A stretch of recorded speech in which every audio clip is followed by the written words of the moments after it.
Well, I'm a native Californian. In fact, I'm an Angelino. Both my parents were Angelino.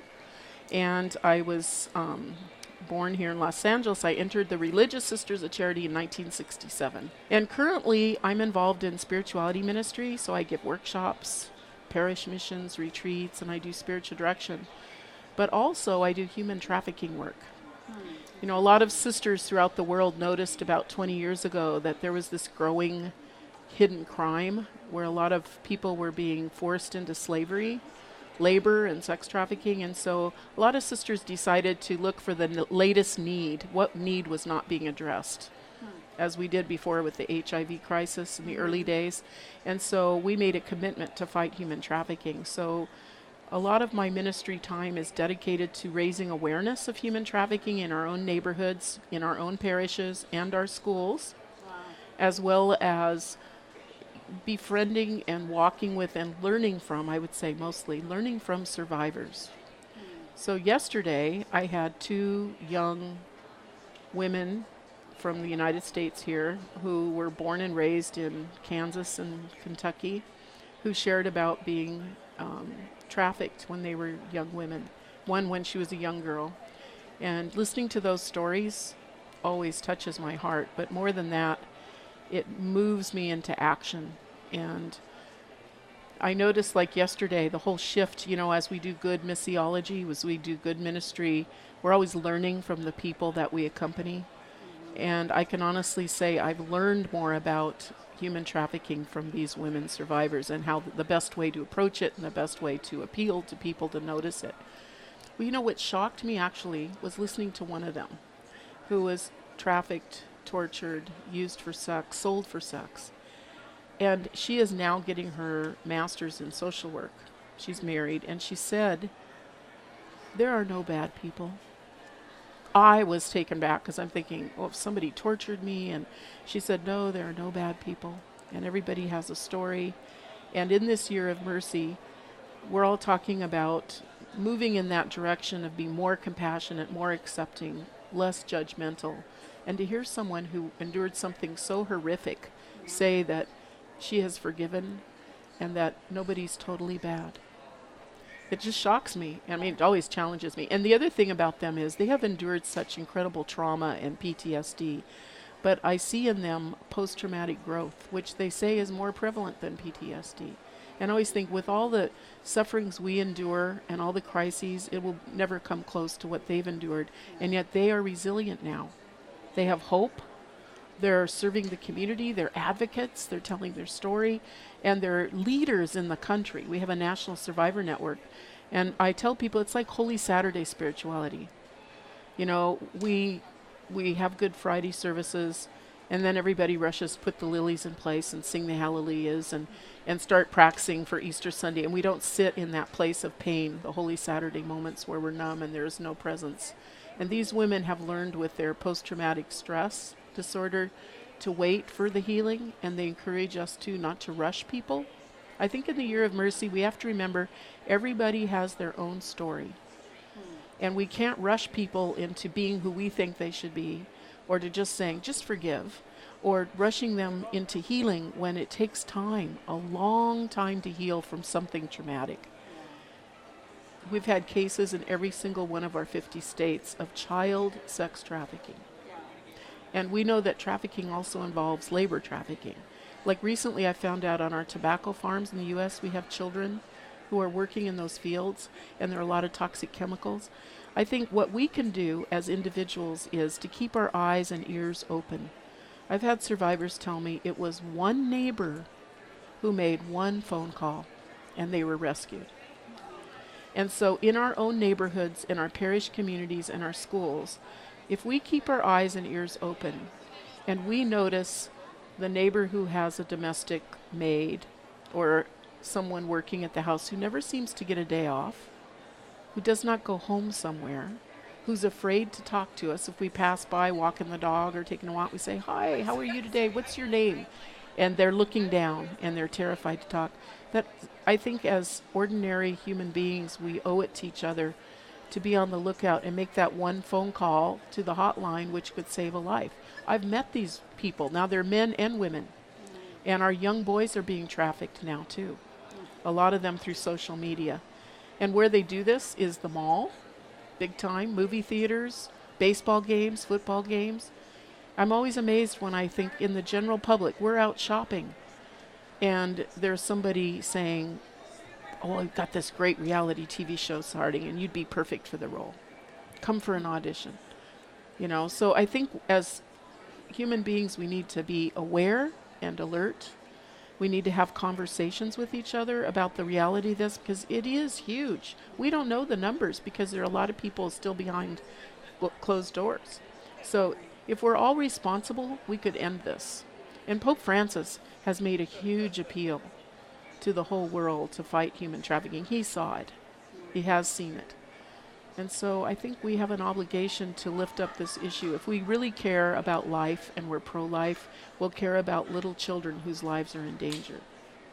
I belong to a group called U.S. Catholic Sisters Against Human Trafficking, which involves a lot of women religious in the United States. Every September, October, we go to Washington. We meet with our senators, our representatives.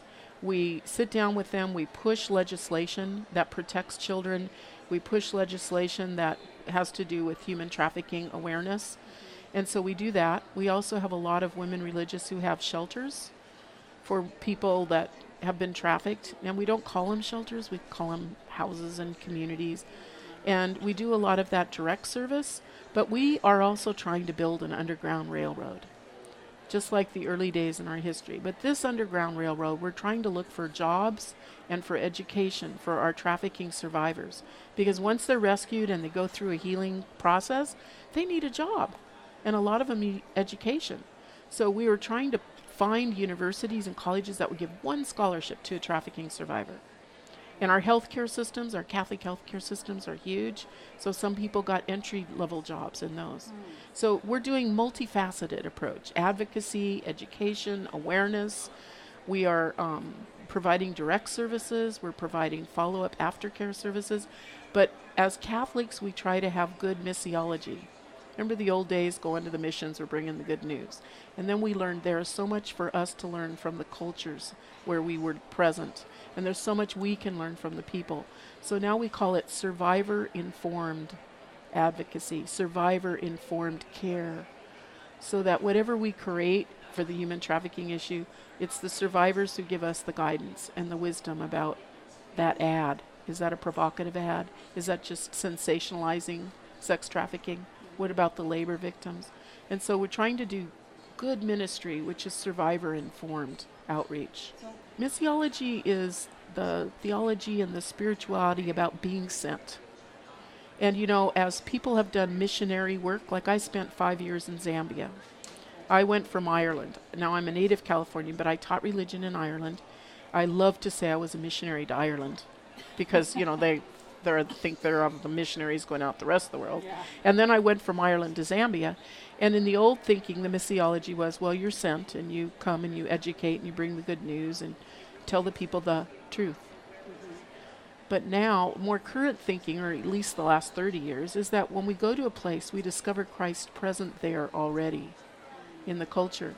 And there's a mutuality about ministry where we are receiving, giving and receiving, and the people have so much wisdom to teach us. And I found that in the middle of the bush in Zambia. It was the people who looked out for me and protected me and gave me advice and were so wonderfully present to me. And so I think with human trafficking, it's the same. We're not the great ones, you know, who have something. We're going to save you. We're going to rescue you. We're not the ones who are the givers. You know, in that position, Americans often think of themselves. But there's a mutuality. And in church, we talk about that. And in the theology of ministry, what is it that we're receiving and how are we respecting the dignity of the people that we accompany in whatever way we're serving? I'm now pretty amazed and delighted because, you know, when we started this like 15 years ago, and I did give a talk at a Congress at one place, and I met somebody recently who says, I thought you were crazy. She said, you gave a talk at this Congress. Now, it wasn't this one. And I said, why did you think I was crazy? And she said, because you were talking about human trafficking. And I thought, that doesn't happen. But now you pick up a newspaper, you watch movies, TV programs, whether it's Law and Order, and they have, you know, episodes where they're highlighting labor trafficking, sex trafficking, and it's right in front of us and we don't even notice it. So one of the goals was that we would set out to raise awareness. And even though I'm shocked sometimes at people in very professional positions that don't know about it, I think overall in our culture with the media that we are seeing a growth in understanding and a growth in realization. You know, there's a lot more talk and a lot more recognition. So thank God for that. The most important thing is that it can happen to anybody, anywhere, any socioeconomic level, any culture. I'm shocked when I hear about the gated communities and people who never suspect. So if everybody just said it can happen to my cousin, my sister, you know, my nephew, anybody. The other thing is that you don't want to ever be involved in any kind of a rescue thing. The FBI always tell us, don't interfere, don't go in and say, I think this girl's being trafficked, like in a nail salon or a massage parlor. They give us the hotline number, which is 888-3737-888.